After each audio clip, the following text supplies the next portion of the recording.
I think it, in a lot of ways, maybe connects us through time with people who were struggling with issues that were functionally different, but still at the core the same. I think we all can relate to struggling against forces that are so much bigger than ourselves, and scary, horrible, awful atrocities happening in the world every day. It all feels very relatable through time and not so far away than what we might think on the surface.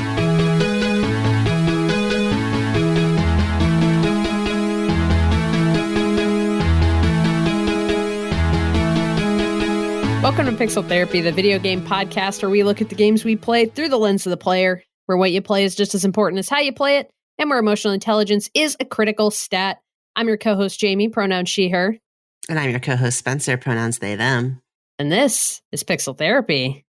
Let's start this episode, as we always do, with our Patreon shoutouts.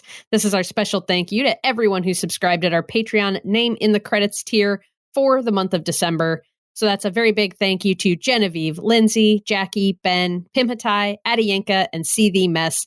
Thank you all so much for your support. We appreciate you so much. Remember, if you want to get your name in the credits, you can hop on over to patreon.com/pixeltherapypod, where you can subscribe for as little as just $2 a month and get access to our monthly bonus series co-op mode. In our last episode, Spencer, we were trying to think how many episodes people might get if they subscribe to co-op mode now.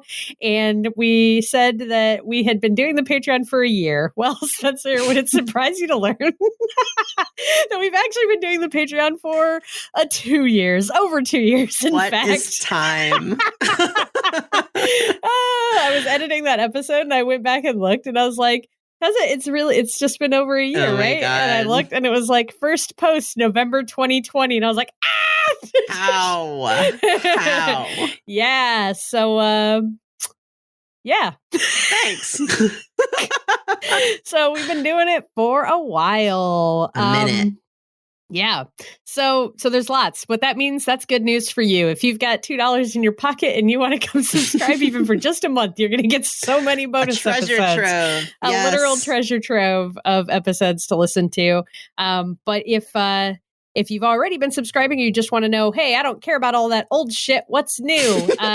In January, for our co-op mode, we did another Fantasy Critic League draft, which was a lot of fun. And also for folks who have been listening to the Fantasy Critic League drafts and have said, well, maybe you said this to yourself. You didn't say it to us, but you're like, Jamie and Spencer, you two do this draft and then you never follow up on it. Yeah. And then the end of the year comes and you never even looked at it again. Why would you do this to yourself? Well, folks, we changed up the rules this year. So we did what's called a one-shot draft, which means that we drafted 10 games each and we're done. And it really is meant to be a time capsule now. And it'll sit there until January 2024. And then we'll reopen it. And we'll be surprised by whether or not we were soothsayers in our predictions of what ratings would how games would review this year. So anyway. If you're hedging your bets, bet on Jamie. Come on now. Just because you've already had 2 games released and one of them flopped doesn't mean anything. Yeah. Forspoken. Anyway, that's our Patreon. You should come check it out if you're interested. We'd love to have you over there. But if you're a fan of what we do here on Pixel Therapy, please consider sharing us with your friends and family, rating and reviewing us on Apple Podcasts, or even writing into the show by emailing us at pixeltherapypod@gmail.com. That stuff is also great ways to support us, and we'd love to hear from you. And also just clicking download an episode is appreciated. Good old word of mouth, the original viral, going viral. Yeah, I mean, social media is a fucking hell pit. So yeah, just use your words to tell people. Yeah, seriously, and your voice. That'll be enough. All right, folks, it's time to get cozy. Pull up your armchair. Feel free to lie down on the couch. Let's talk about our feelings. Spencer, how are you today? I am well. You know what? I have a new obsession, and I'm glad we're talking about a sort of murder mystery today. Spoilers. Okay. But I have every night for the past 2 weeks, I have been watching an episode starting at season 1 of Murder, She Wrote, starring the amazing Angela Lansbury. Who just recently passed away, right? Very Yes, sad. she just passed, and I'm sad I didn't know her work a bit better.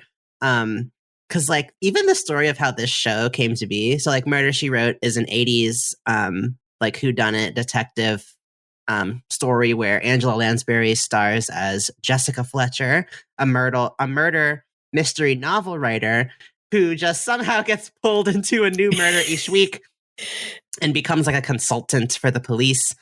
But like Angela herself, she was 58 when she got cast in this role, and her background was like all in theater. So this was like her breakout TV role, just as an older woman, and like it's just like kind of amazing to see. Like I don't know that I feel like a lot of TV today is so focused on, like being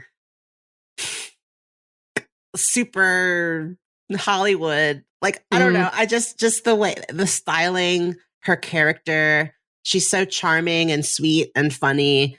It's kind of comical to see like all of these older men falling over themselves to like ask her out and her just kind of cheekily turning them down. Like, I just love seeing her like on screen kicking ass and taking names. But then going back to her little town of Cabot Cove, Maine, where she lives. And so the New England vibes are there. The mystery is there. The camp is there. And I'm having a blast. It's such a nice time capsule. And it's like, I feel like it's not, like I'm not watching it and feeling like, oh God, this is so dated. Like these jokes are not cool. Like it's surprisingly progressive. Like it almost reminds me of kind of like what Gene Roddenberry was doing with Star Trek, like Next Generation. Like it feels, it ages pretty well. So damn, highly recommend. I'm gonna have to go back and watch some. I could tell you almost nothing about the show, but I definitely remember watching it pretty frequently with my grandmother. Yeah. Growing up in like because we lived with my grandparents when I was first born until I was like 5 years old.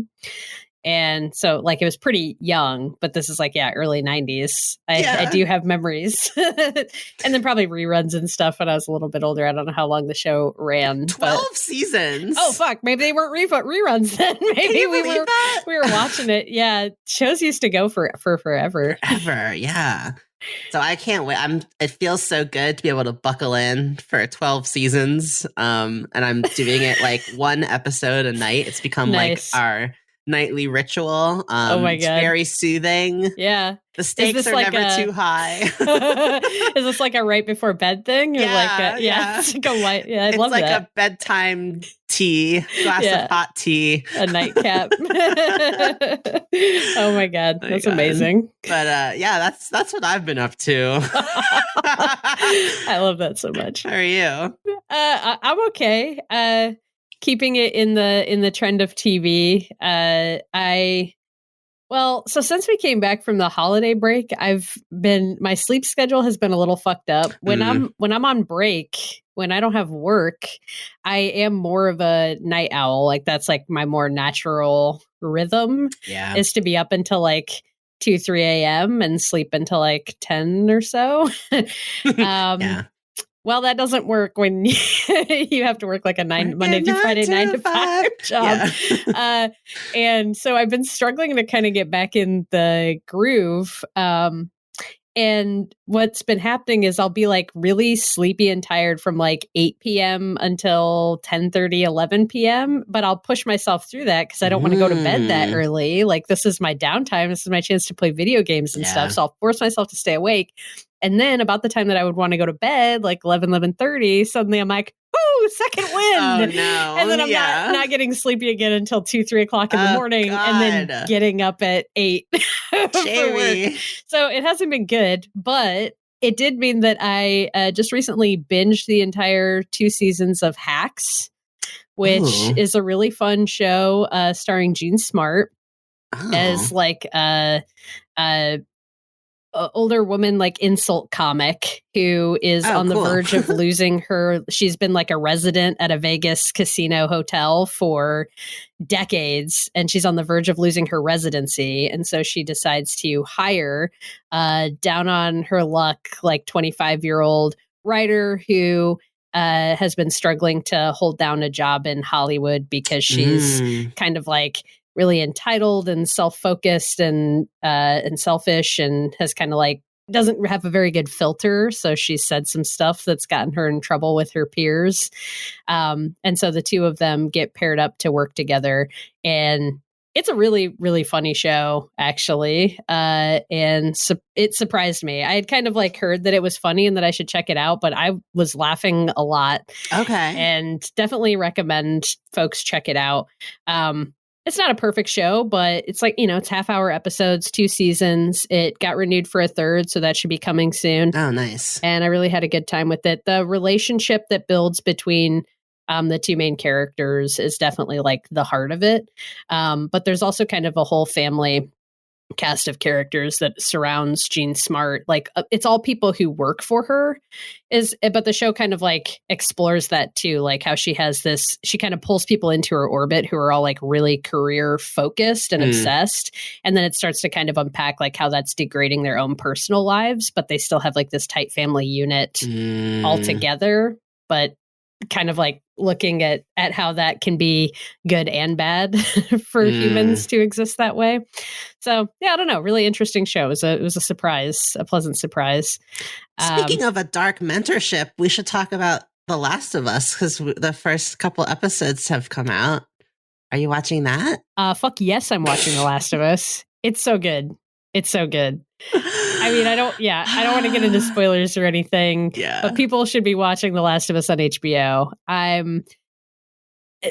Okay, the way they ended the second episode was, we're recording this before episode 3 has come out. Yeah. Episode 3 comes out tomorrow, actually, for when we're recording this. So no commentary on episode 3 yet, but episodes 1 and 2, almost entire. Episode 1, Chef's Kiss. Episode 2, really, really good. Weird decision at the very end of the episode that made me feel pretty uncomfortable. Yes. It's not going to ruin the show for me, but I really take some strong issues with a decision that they made. Yeah. I think you'll know what we mean when you get to it. Like if you've seen it, you know what I'm talking about. I don't think anybody's like who's seen it is like, what could they possibly be referring to? But overall, really, really fucking impressed. Like production quality is so good. I really like the casting. I like the way the show is expanding the lore and the world building in ways that the game wasn't able to due to its kind of like individual focus on Joel as the main character. Like the show is able to expand and we're able to see things that you couldn't see in the game because it had to be from Joel's perspective. And that's been super cool.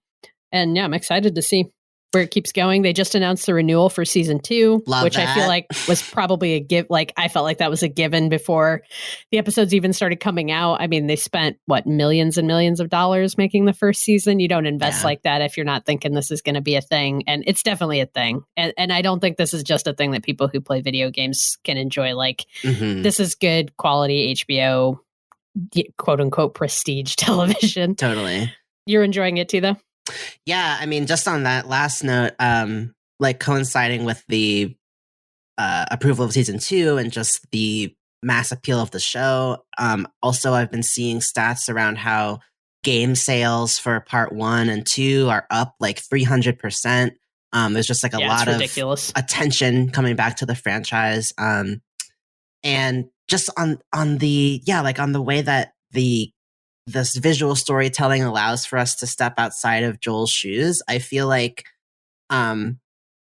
you're seeing a lot more of the nuance between Joel and Ellie's relationship immediately. That sort of took a long time for the game to build up because you are in Joel's perspective. You identify with him. He's the hero. You feel this caretaker relationship with Ellie. But in the show, I feel like right away, the juxtaposition, the fact that they're able to sort of create parallels between Joel's relationship with his daughter Sarah, and his budding relationship with Ellie, the differences between the two girls, and just the budding toxicity between Joel and Ellie, and the violence that they share, and the kind of bloodthirstiness that they elicit in each other. I think just already being able to see that is really cool, and is gonna change the way that people see both of those characters in really cool ways. I don't know. I just love all of the I hope subtext going on. I was listening to some folks talk about it who it was on Waypoint, which is a gaming podcast. So they're familiar with the games and are now watching the show. And they were kind of feeling the opposite from me and I think you, based on our conversations in that regard, where I feel like the sort of the toxicity of that relationship and kind of Joel really isn't a quote unquote good person. Like to moralize it a little bit, like he does a lot of bad shit in the games, but I think the games are so positioned from his perspective, and you are Joel, that I think it kind of muddies how you're supposed to feel about it a little. At least it did for me. Same. Whereas in the show, I feel like it's been much easier to be like, oh, this guy's kind of a piece of shit. But anyway, on Waypoint, they were saying that they felt like Pedro Pascal, like just naturally, his like natural charisma and stuff. Too much of it is like, too much of it's like coming through to the character. And so that like it makes Joel feel less shitty. Interesting. So I guess it'll be interesting to see how that casting plays out, because I do think they're trying to walk a line. Like I think he is meant to kind of walk that line of being, you hate him and you like him at the same time. And I do think that's part of the point. I don't know. I'm excited to continue to watch the show, see Pedro where the development goes from here. Just too likable. And their argument basically is that's going to be a problem or a challenge for the show to make Joel, funny, the miserable piece of shit that he is. But anyway, we'll see. We'll be the judge of that. Let's go ahead and talk about some video games, though. Enough about TV. What is this? TV therapy? Nice. So as we alluded to a bit in our last episode, we're changing up the format of the podcast just a tiny bit. And we want to have more conversations where Spencer and I are both talking about the same game that we've played, and then even bringing in guests sometimes to talk about a game with us. So no guests today. It is just us. We know you love us. Yeah. But today we're going to talk about Pentiment. This is a game that came out on November 15th of last year for PC and Xbox. It was a Game Pass release. It's developed by Obsidian, who are the folks who made Fallout New Vegas, among other things. Kind of notorious. And they did the Outer Worlds. Outer Worlds, yeah. Not Outer Wilds. I know, which right? Is my favorite game. Yeah. The Outer Worlds, which is which is different. It's more of a traditional RPG. So they make RPGs. This game is definitely a bit different for them and their typical type of game. It's a historical, narrative-driven game that focuses on character development, has heavily stylized art and choice-driven storytelling. It's set in early 16th century Bavaria, where players will play as Andreas Mahler, a clever illustrator caught up in a series of murders in Tassing and Kearsarge Abbey over the course of 25 years. Players will be responsible for conducting their own investigation to decide the fate of the community, but each decision will have lasting consequences and inexorably draws Andreas closer to the center of an underlying conspiracy. Ooh. NBD. So that's Pentiment. The game does have RPG elements that, because Obsidian puts that in most of their games. So near the beginning of the game, you're given the option to make some basic choices about who your Andreas is, what his history is, things like deciding where he went to school. You can decide some like what he studied in school, and also some basic things about his personality. Like there's like a choice. I don't remember what all of the options were, but I know I chose bookworm. My Andreas was a bookworm, so he was really into books. He loved books and he loved reading. Do you remember like what you chose in any of these? I remember one of them was like he was really interested in languages, so he could speak a few languages. He was, I think, he was like into astrology was one of them. Like, I'm forgetting them. Yeah, but it kind of gives like Disco Elysium vibes, where it like changes his abilities and makes certain things easier. Yeah. Yeah, like I think in the general personality thing, like one of the options that you could have picked is that he could be a bit of a like a flirt, essentially. Yeah. And basically he spent you could choose that he spent his college years like partying and hanging out with friends and flirting with young women. And if you pick that option, like it increases like his charm and his charisma, and you're more easily able to persuade people to do things for you. Whereas, you know, I went with the bookworm option, so it meant that he was like very well read. And when people are referencing different pieces of literature, Andreas already knows about them, and so he can talk more about that in the conversation, or he can quote different books and stuff when he's having conversations with people. And then when you're picking like his areas of study, there were ones for languages. There's, I know I picked one. I made him so that he had both studied medicine and the occult, which meant that I was like well versed in the physical world, but also knew. And by occult, it's more like sort of the pagan beliefs and rituals that people had at that time that were pretty well kind of buried or kept under the radar because, and we'll talk more about this in a bit, but like religion and religious institutions are a big fixture of the game. The land that the town of Tassing sits on is owned and pays fealty to Kearsarge Abbey. So religion is like a very both like a political entity in people's lives, like the place that they're paying taxes to, and also a thing that they participate in. But there are pagan rituals and stuff. And so by choosing the occult stuff, Andreas had a better understanding of the pagan rituals and why people did them and what they got out of them and that kind of stuff. Do you remember more about how you built your Andreas? Yeah, I remember he like spoke Greek, I think. Like he was really interested in like ancient Greek writings. And then he was like well versed in like art history. I think I also remembered I remember picking occult. And I may have done the same thing around medicine because I was like, well, we're in 16th century Bavaria. He should know a little something about medicine. Like, I don't know what's going to happen in this story. I might not need to like heal a wound or something.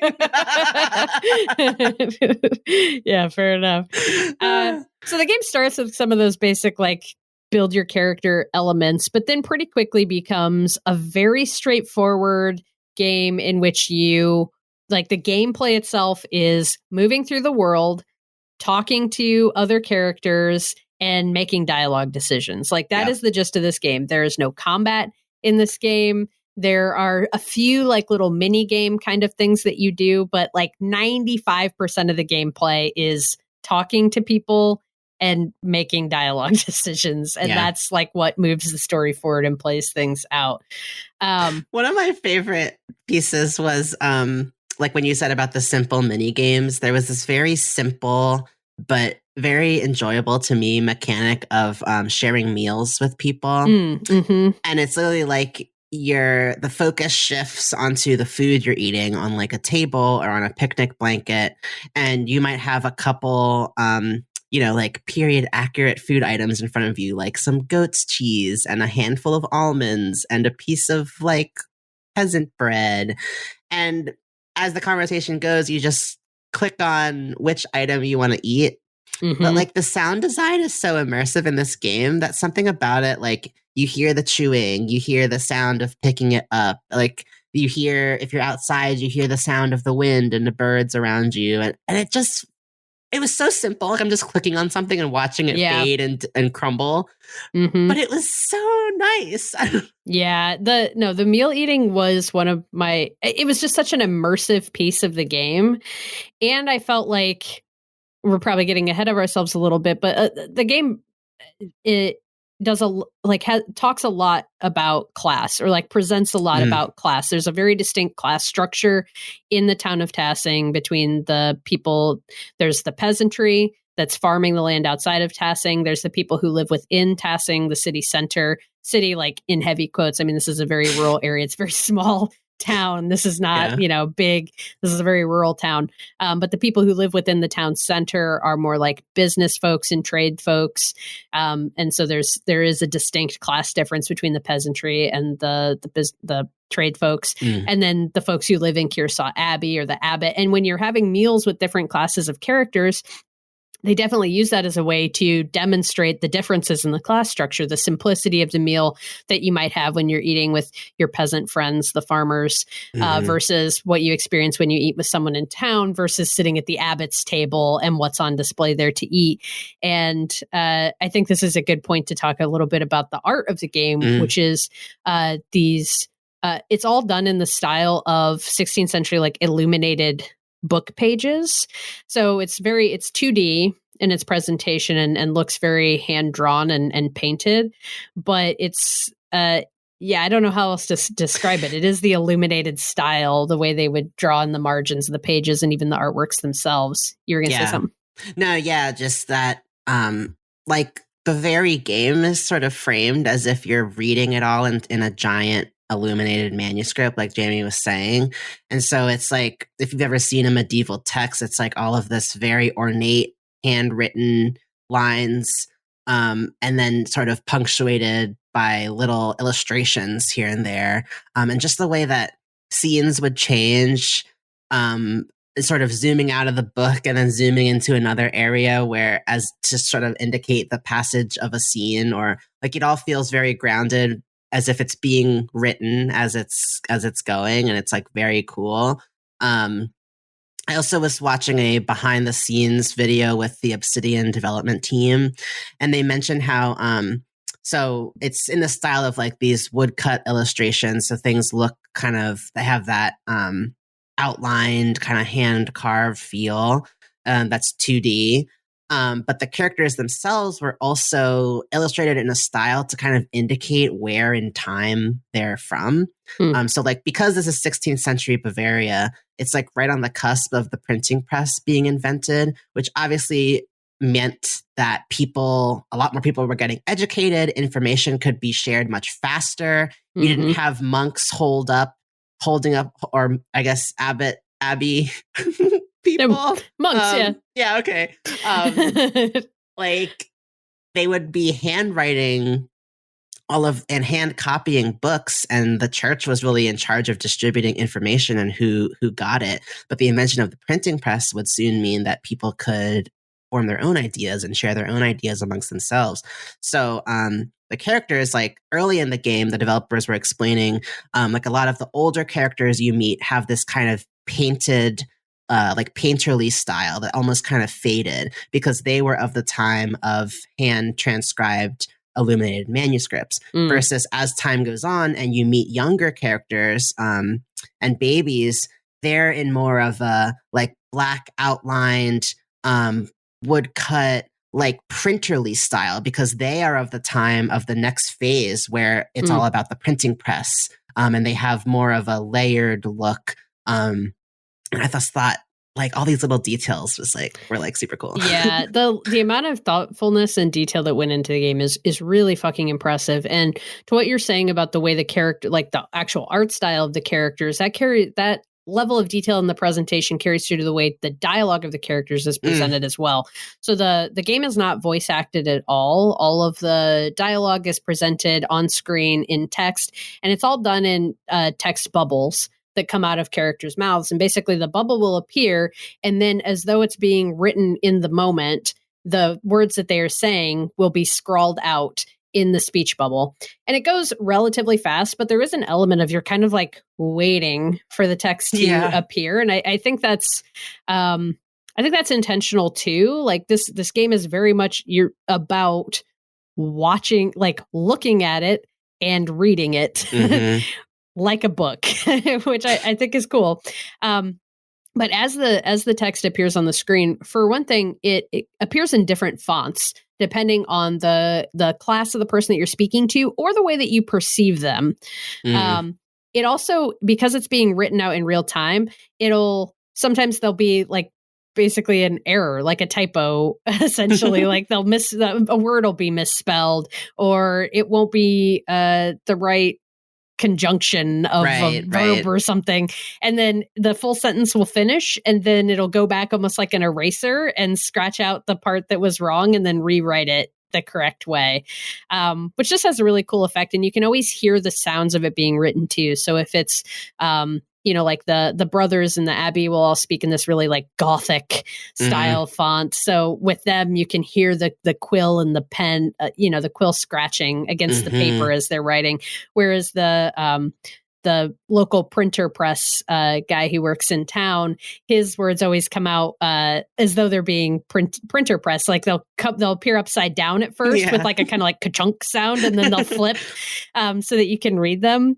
So it's again, it just kind of speaks to that level of detail and the way they're using that to, even though we don't hear the voices of the characters, we're learning things about the characters through the way that their dialogue is presented. And I thought that was super unique. I think a lot of times in text-based games, like the only thing that characterizes a character in the way that their dialogue appears on screen is in like the voice that it's written in. Yeah. Whereas here, you both get the difference of the voice that it's written in, but you also get all of these other visual and audio indicators of what type of person this is, or at least how Andreas perceives them. Because there is a thing that happens at a few points in the game where while Andreas is talking to someone, something they say will shift the way he perceives them, and it will actually change the font, the appearance of the font of their dialogue. So one example of this is there is a farmer peasant guy that you're talking to. He's a sheep herder. And initially a lot of the peasants, their dialogue appears in a very like simple, handwritten font. And as you're talking to him, you learn that the guy is super well read, and it actually changes to a more elegant font. His dialogue changes to a more elegant font because now Andreas perceives him as like more intellectual. And so it changes the font style. I thought that was an interesting choice, how the dialogue is as much how the person is speaking as it is the way that your character perceives them. Yeah, absolutely. There was this piece by Nicole Carpenter for Polygon where she goes all into the fonts of the game, because they are very much like their own like unique aspect of Pentiment, and something that the developers spent a painstaking amount of effort into bringing to life. That largely can go unnoticed because it's something that's just happening constantly on screen. But like every glyph has its own individual animation. Like every time a character is talking, it's literally one by one, like handwritten across the text bubble. And there were actually 6 unique fonts that were designed for this game by a font foundry, I guess you could call it, called Lettermatic. They are a font makers that do everything from like branding, like you've probably seen their work if you've been out in the world and seen a printed word. But they actually pulled pieces of 16th century European Gothic scripts from actual books and images from that time period, many of which have been digitized and preserved, like places where you can access them online. And they created these 6 fonts for the game, and they drew many of them by hand using tools from the time period to kind of create this very accurate representation of this writing. And from Nicole's piece, Lettermatic estimates that there are around 2,700 individual glyphs within those 6 fonts that they created by hand for this game to fully immerse the player in that period, which is crazy. Yeah, that's wild. And again, it just continues to speak to the amount of thoughtful detail that went into the design of this game. It's kind of mind blowing. And at first, I really felt overwhelmed kind of, because like you really feel like you've stumbled into medieval history, and it doesn't necessarily I mean, there's this great function where there's sort of like this like a journal of terms, so you can go reference like even the things like the time of day, like sextet, and I forget the other ones. There's like yeah, don't ask me to remember this. I don't know if I actually learned anything. Prayer and time for dinner and more time for prayer, and but anyway, like there's, you kind of build this lexicon of knowledge so that you don't have to memorize all these people and characters and terms, but I really felt like I was getting a crash course in this history, because they really spared no detail. They didn't take any shortcuts. And on the surface, the game is simple. It's like a 2D scrolling narrative adventure. But all of these little realistic preservations of that history kind of elevate the whole thing into, I mean, I would want to see this in like a museum or something. Like, it's really such a dedicated adaptation and bringing that stuff into the contemporary. Sorry, one thing I wanted to mention before we moved on from like the art style conversation was the music in the game. Even the freaking music. So the developers emphasized how like they really wanted, you know, as Jamie was talking about, like the sounds of the text, the quill, the printing press. Like those were the characters' voices. And so those really take center stage in a lot of the scenes that are narrative. And they saved music for really big or powerful or emotional moments. So you're not always hearing music throughout the game. It's usually like the immersive sounds of being outside or in these buildings and kind of sinking into that. But they actually did work with a group called Alchemy, who created all of the music for the game. Again, using traditional instruments from the time period. And what this group does is they actually will change arrangements or change the key of the music in order to give it a more contemporary feel or bring it into the present. And so, I mean, the music in the game is awesome, but again, really saved for those big emotional impact moments. And I think that works really well. Yeah, I agree. So yeah, do we want to change gears a little bit now and talk about the story? Yeah, let's talk about the story. What the F is this game about? I mean, I think kind of like double clicking on what you were saying about the game feeling a little overwhelming at first. Like for a good portion of the first act of the game, I was kind of like, I might be too stupid for this. Yes. Like, I don't know if I know enough about this history to be able to follow this game. And I think it's a credit to the game, first of all, that they're able to ground it so thoroughly in that history to make it feel like the characters are talking about people and places and stuff that's like quite foreign to me as someone who has not in-depth studied that time period at all. And I think that really speaks to how much they were able to ground it in that setting. Like, it feels very authentic to what the people of that time and period would have been talking about with each other. But what I had to kind of let go of is the idea that I was going to deeply understand or know all of the things that they were referencing. You know, if they're referencing an author of the day, you know, you were kind of alluding to this, but the game does have a great mechanic where it's like, if something that's potentially foreign to a modern audience, like if they use a word that we might not be familiar with, or they refer to a person or a work that we might not be familiar with, it'll kind of be like underlined or highlighted in some way in the dialogue. And you can press a button and essentially the scene will pause. The camera perspective will pull back and you'll be looking at the scene as though it's a drawing on the page of a book. And there'll be a line from the word that was highlighted that goes over to the side, and then a definition is kind of written in the margins of the book page, along with, you know, the cute characters and stuff that people used to write or used to draw in the illuminated manuscripts, like rabbits and foxes and things of that nature. And it does the same thing with characters that exist in the world. So if someone's referencing a character, especially in the early game that maybe you've only met once or twice and you haven't fully like committed to memory who that person is, that person will also appear in the margins. So if they're just saying a name, it's like, look, that's what this person looks like. So you can be like, oh yes, I did meet this person. I remember them. So that's super helpful in helping ground you in what's going on. But it definitely, the game definitely overwhelmed me at first with all the references to figures that were contemporary for the characters in the game, but who I had never heard of, writings I had never heard of, theories I had never heard of. And I felt a little unmoored by that. Yeah. So you definitely have to kind of let go of feeling like you're going to fully know everything they're talking about. Unless you're a big history buff, then maybe you would. But also you can totally get through the game without knowing that stuff. Totally. Yeah. It's more like world and character building than it is essential to the main themes and story of the game. The dressing. Yeah, it's the dressing.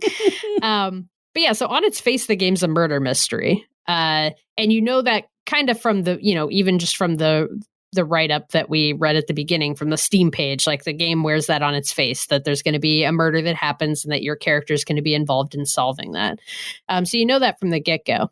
And the director of the game, Josh Sawyer, he's described it as a medieval Night in the Woods meets The Name of the Rose. Which Night in the Woods, if you're not familiar with it, is a really quirky adventure game that came out several years ago where you play as all the characters are visualized as like these woodland animals, and has a lot of similarities to Pentiment actually in the way the game plays out. And there's kind of a central mystery that you're trying to resolve while also living like your mundane normal life. Woodland animals who are punks. Yeah, woodland animals who are punks. And then The Name of the Rose is a 1980 debut novel by Italian author Umberto Eco. One of the greatest selling books of all time. It's a historical murder mystery set in an Italian monastery in the year 1327. So those two things combined, and you have Pentiment.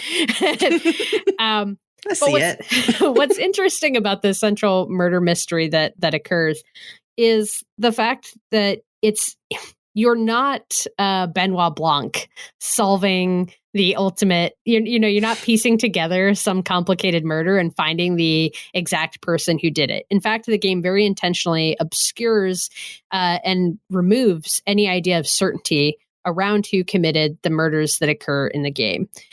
And in an interview with Josh Sawyer, the interview comes from Bryant Francis on GameDeveloper.com and an article called Making Pentiment's Most Macabre Murder Mysteries.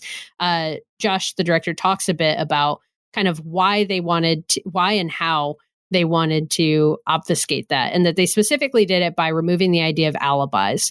Like none of the suspects in the game ever have an alibi for the murder because they didn't want it to be cut and dry about who did it.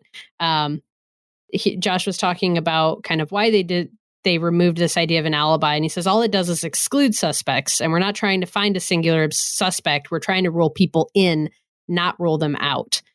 So instead, by removing this idea of alibi, the focus comes all on motive and establishing motive for various characters.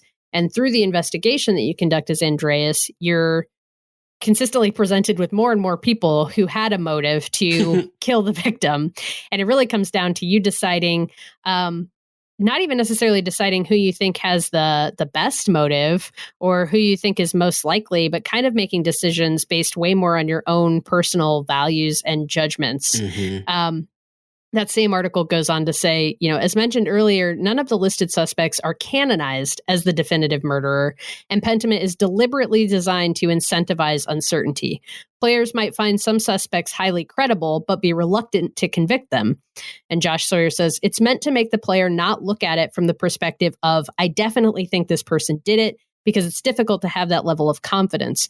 It's more to ask, who do I value? What do I think is important in this set of bad circumstances? And which is the least bad from my perspective?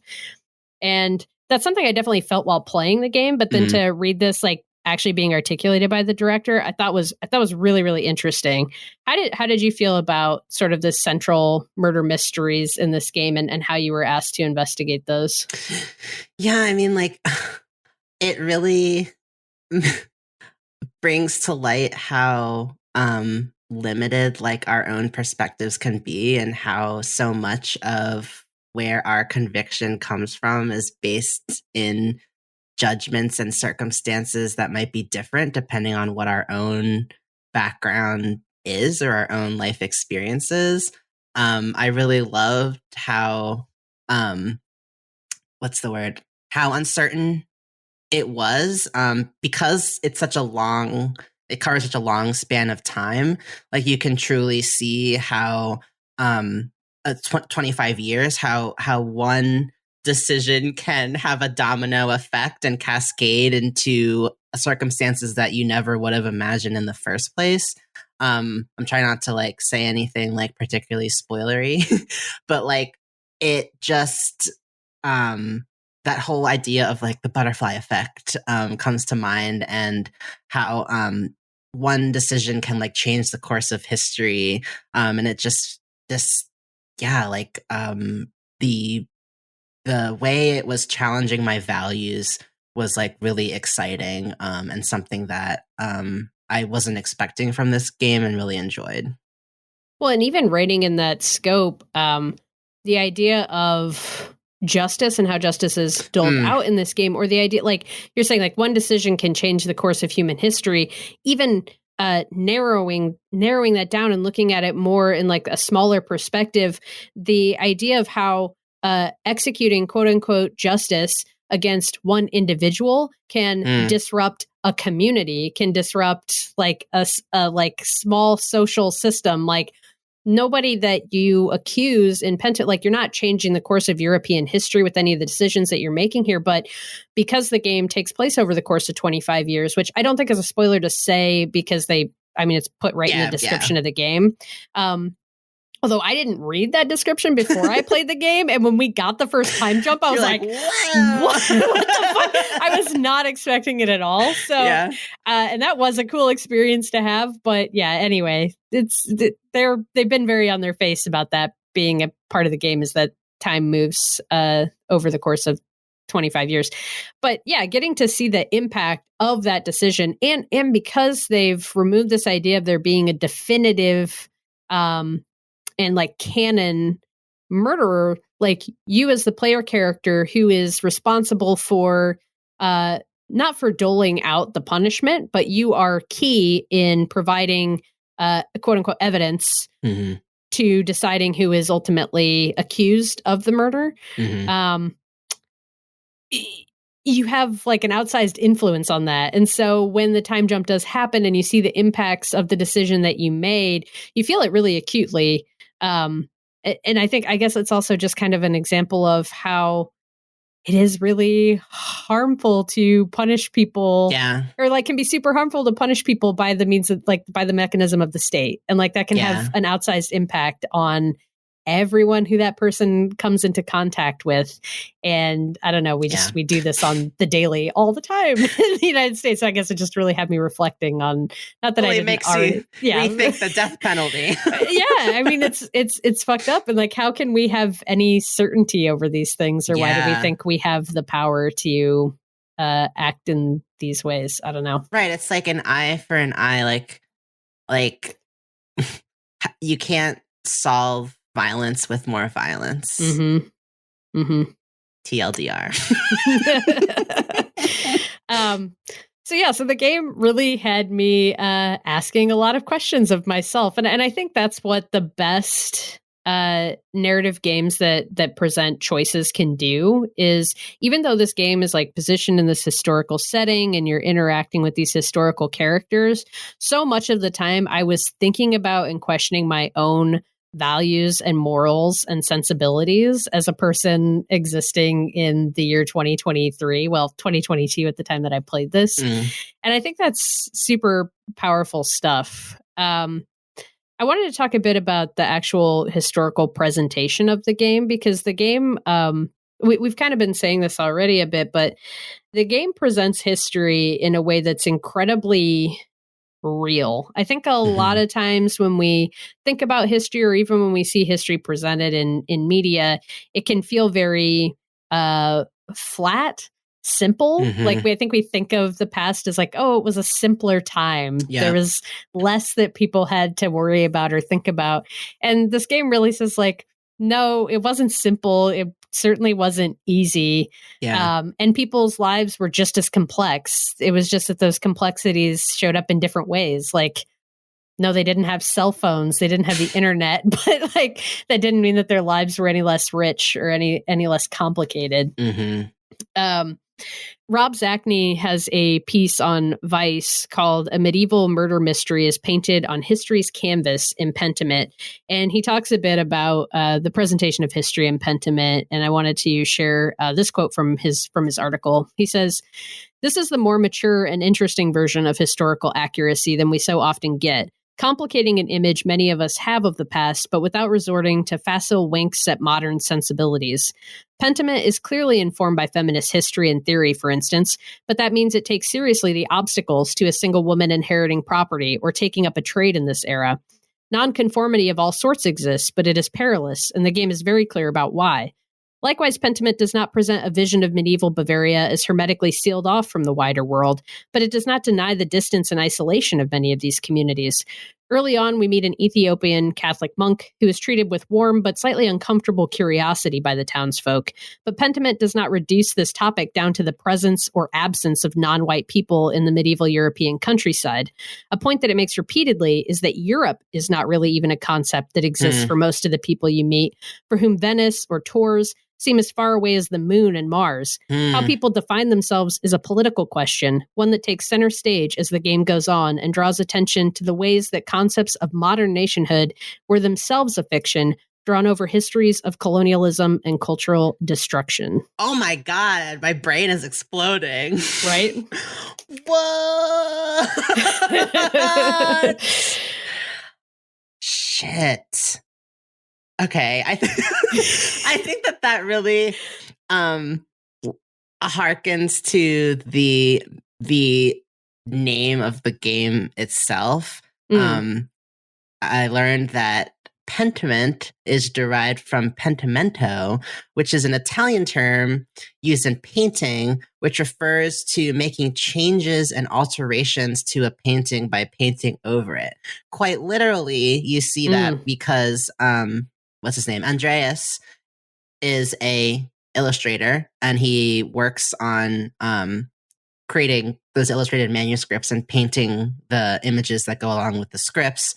But also literally how Rob was writing, how like even what we understand today of history has been overwritten and rewritten and covered up to represent a certain narrative or perspective. When the reality, if you peel away those layers, which like you're kind of doing in the game too, in the murder mystery aspect, is like seeing that, you know, people weren't so different back then in terms of like the diverse perspectives and conflicts and the social unrest and the subgroups and like it was all still there. We just sort of get the covered up version in order to facilitate certain ideas and consolidate power in certain ways.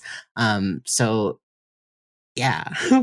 Well, and even the history, like in a more literal sense, the history of tassing within the game, and well, I don't want to spoil anything, but it's all very integral to the overall narrative of the game, and the uncovering of the history of tassing is like a key narrative thing or narrative point that happens throughout the game. You kind of see how like the paganism gave way to Roman mythology, gave way to Christianity, and that even the Abbey is on the verge of kind of losing control of the land if they can't maintain their relevance and make enough money to be left in control of the land by the Lord, who's kind of like the next step up above the Abbey, and he'll take the land back and manage it himself if the Abbey can't manage the people and make enough profit off of the area.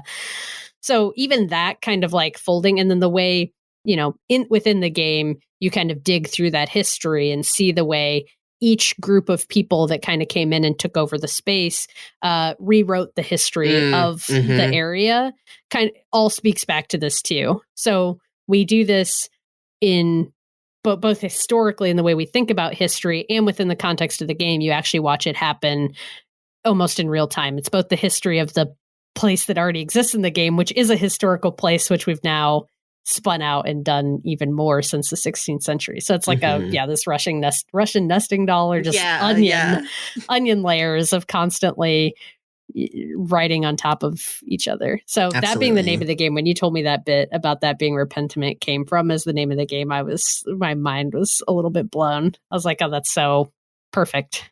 Yeah, and to take it a step further, pentimento is also derived from the Italian pentirsi, which means to repent or change your mind, which I think as you play the game also is relevant. Yeah.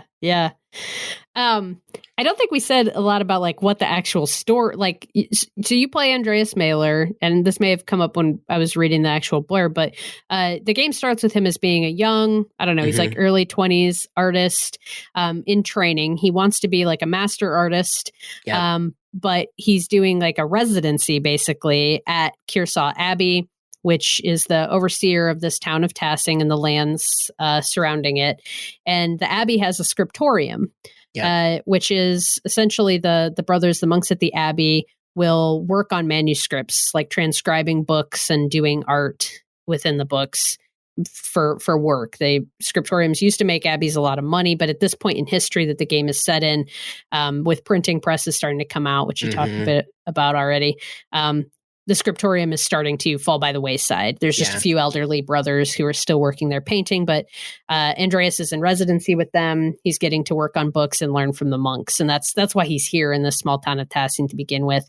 He's staying with a local peasant family, and he has friends about the town. So you're an outsider to the community, which is part of why you originally get brought in to help solve the murder that occurs, because you're seen as an outsider, but you also have connections to across the different classes that exist. You kind of sit outside of the political and societal drama of the town. And so you're kind of viewed as more of an objective observer who can help investigate and help resolve the murder, which is why that's kind of put upon him, not because you're any sort of investigator. And in fact, there is a little bit of like, or at least I felt this in the game, of like this feeling of like, who is Andreas even to weigh in on this? Why should he get any say in it? And it's really just because the people say that he should.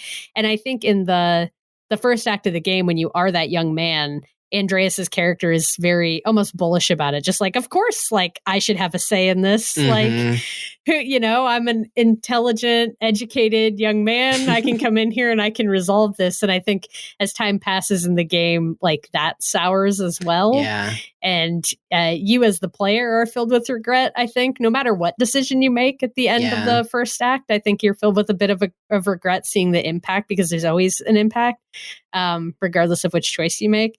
And I feel like Andreas goes through the same process. Yeah.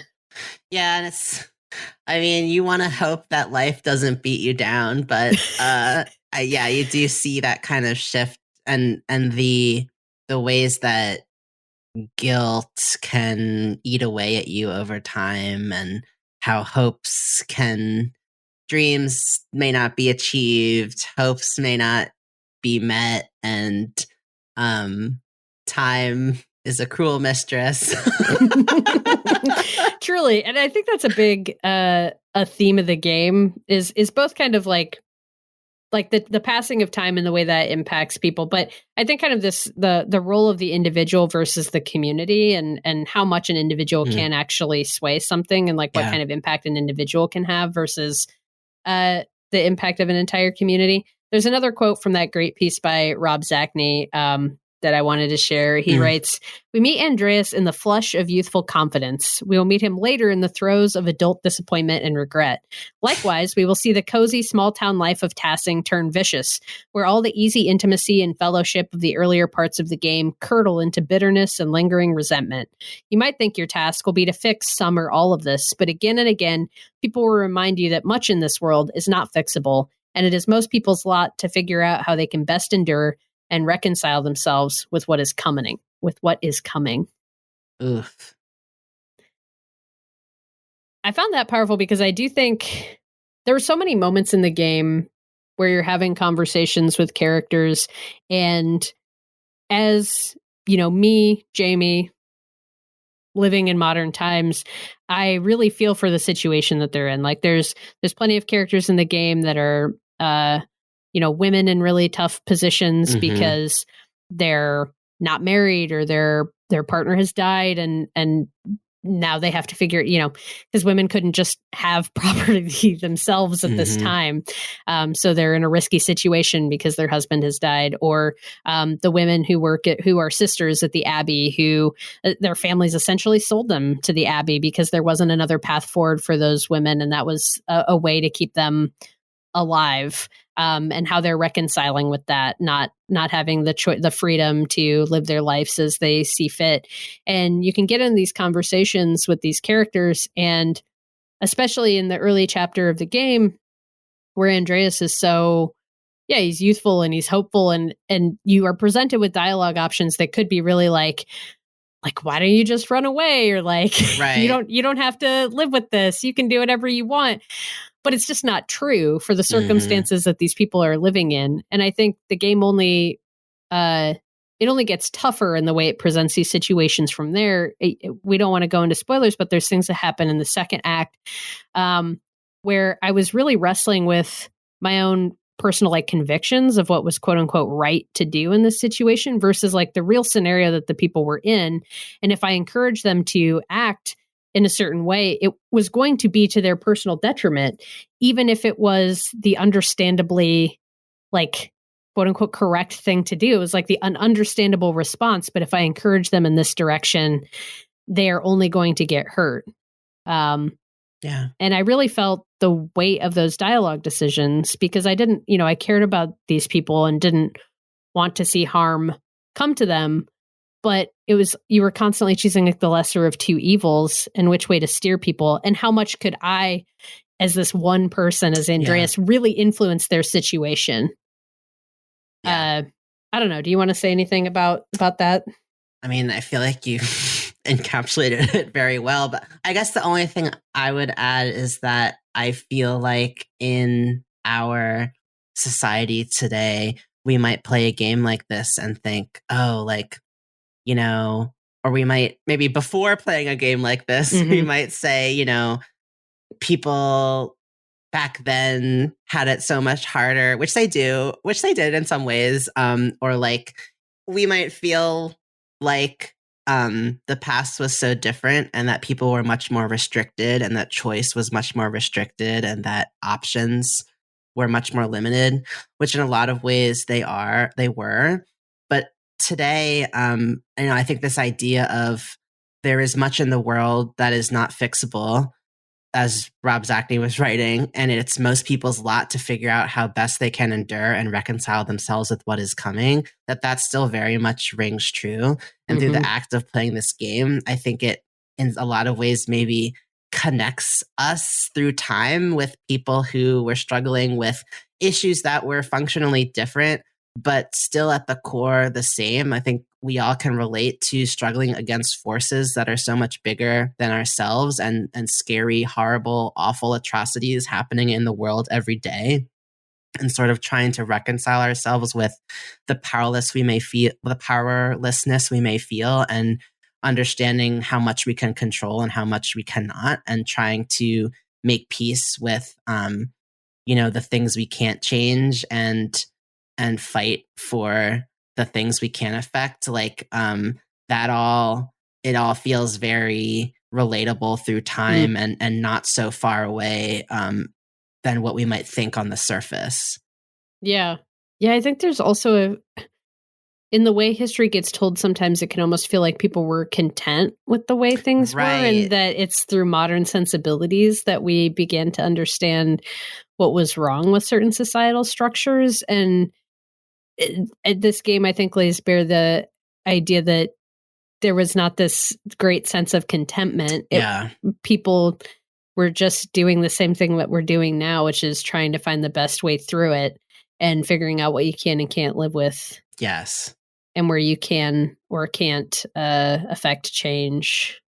Yeah, this idea that, people back then just weren't evolved enough and they thought it was normal for women to be treated that way, or for society to be like this. Like you're saying, I think they probably were just as outraged as we are today, seeing rampant capitalism and state violence and climate change and everything else. Like, they probably were just as fucking pissed off and angry and yeah.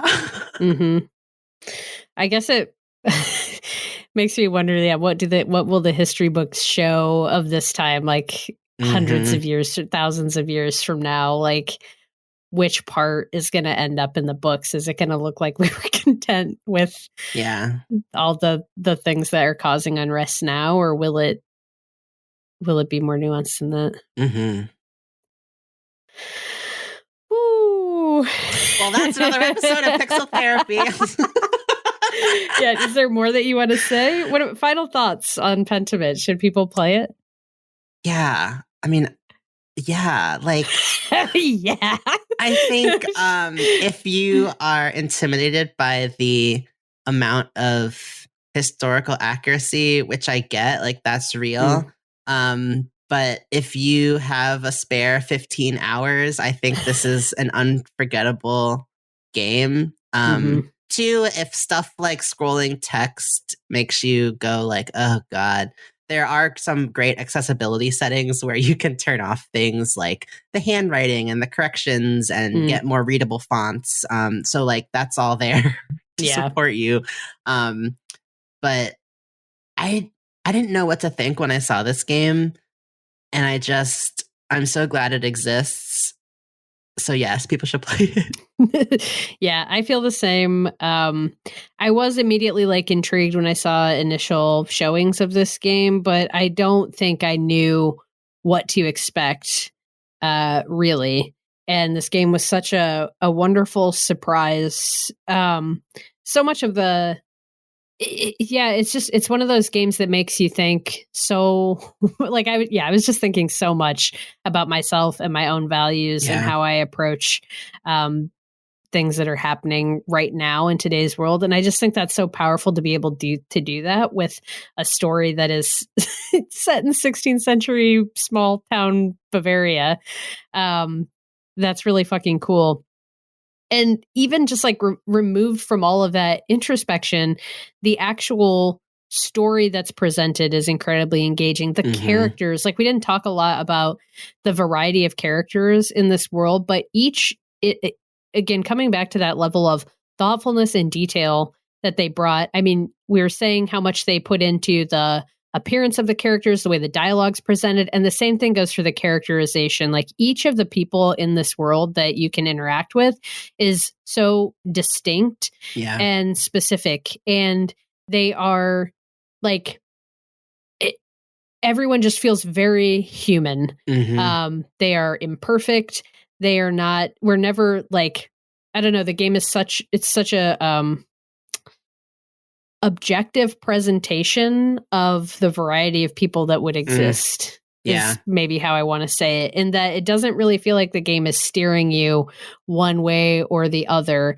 There are things that I hated about the figure of the abbot who is taxing the fuck out of the peasants, but when you talk to him, you understand his perspective and you understand he's doing what he's doing because he wants to keep the monks employed. He wants to keep the abbey functioning. So every character that you encounter has a reason for why they're acting the way that they're acting. And I really genuinely cared about so many of the characters, even when they were in conflict with my own like perspective or values. Like I understood where a lot of the characters were coming from because they're also fully realized. And I had just as like, an empathetic person, I felt a lot of what they were going through and connected with them around that. And there's such a sense of community that's built through that in the game that I think if there's anything that I, as a modern person, could be nostalgic for with this game, it is that feeling of like the town. There is a very strong sense of community in the town, and there's moments in the game where everyone will gather for festivals or for feasts. And even though there's all this interpersonal and political drama that's happening within the town, everyone still comes together and tries to share meals together and take care of each other.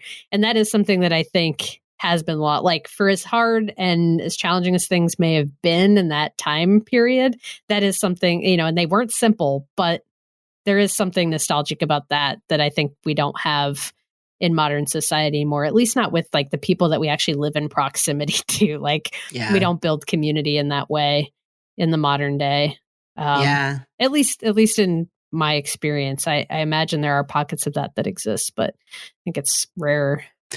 No, it's definitely rarer. I mean, I think it's taken me a long time to, as someone who moved from a city to a very small rural community, things like going to a bar and it being normal for people at other tables to just start talking to you, or going to town events like a town tree lighting for the holidays where people are just like gathering together, talking to strangers, like sharing these moments. Like it took me a while to kind of be like, to shift from why are you talking to me to like being sort of like appreciative of the fact that like I'm sure a lot of the people around me are like super conservative, maybe have never met a trans person or a queer person, might have very different ideas and you know backgrounds than me, which is all great.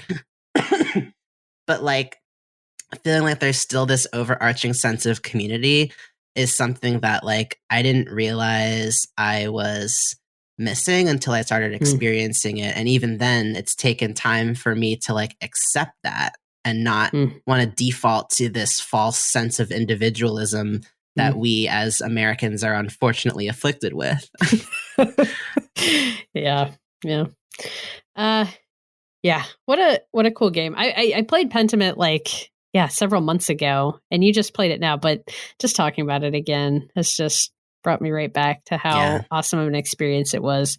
I do hope people check it out, especially if you have Game Pass. I mean, get that shit. Just try it. Give it a couple hours. See if you can get into it. I think it's well worth people's time. All right, time is up for today's session of Pixel Therapy, but thank you for tuning in, and we hope that listening to our thoughts and feelings gave you some thoughts and feelings of your own. If you want more Pixel Therapy, come check us out at patreon.com/pixeltherapypod, where you can snag that monthly bonus episode for just $2 a month, plus get opportunities to get involved with the community and influence the show directly. If you're not up for contributing monetarily, but you enjoyed this episode, you can show your support for free by rating and reviewing us on Apple Podcasts and following us on Twitter and Instagram at Pixel Therapy Pod. That stuff is just as important, and we appreciate it just as much. And you can keep up with all of this stuff and more by visiting our website at pixeltherapypod.com. Finally, since we like to put our money and our energy where our mouth is, we end every episode with a recommended side quest.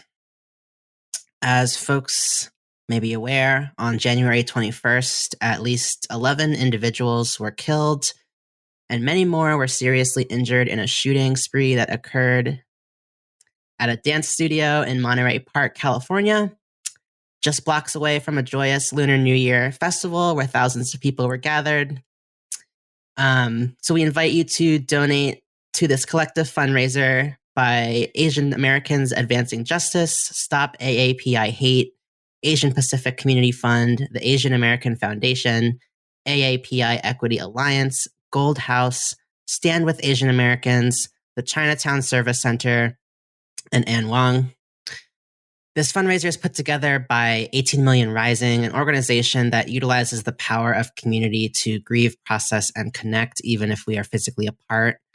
So you can learn more about the Monterey Park Lunar New Year Victims Fund by Googling that, or also visiting gofund.me/F804BB72. That's the ugly link version, but if you Google GoFundMe, Monterey Park Lunar New Year Victims Fund, you can find that, donate, support the Asian Americans in your community, in your network, and fuck gun violence.